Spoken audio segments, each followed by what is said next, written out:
घर के लक्ष्मी आंगना के तुलसी सबके लाजा लिहाज करी। प्यारी बहनिया बन के दुल्हनिया ससुरा में जाके राज करी है। प्यारी लक्ष्मीनिया बन के दुल्हनिया ससुरा में जाके राज करी।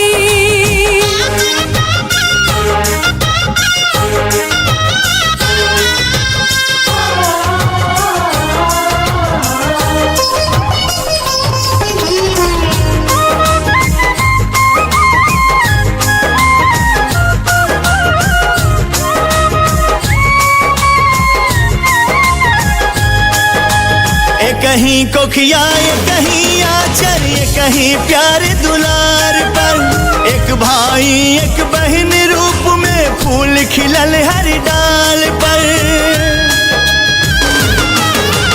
फरल फूल ना तोड़े दे अब तू इतना सुकुवार हो। जान परान से बढ़ के मानी तू धड़कन के तार हो।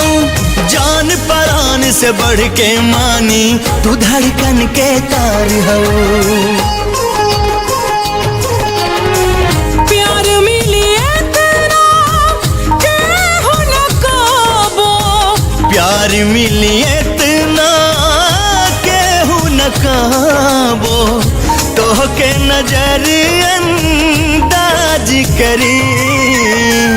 प्यारी बबुनिया बन के दुल्हनिया ससुरा में जाके राज करी।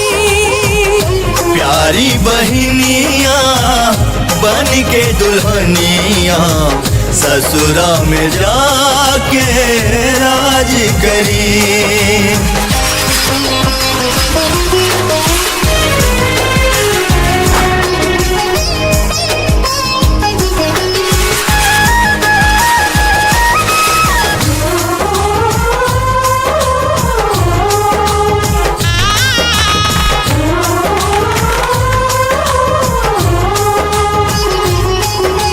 कदम कदम पर रहबे बहिना बन के तोहर परछाई। हमरा जियते तोहरा ऊपर आँच न कौनो आई।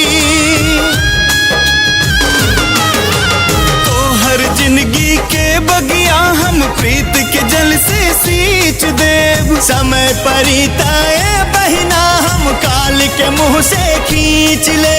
समय परिताए बहिना हम काल के मुँह से खींच लेब।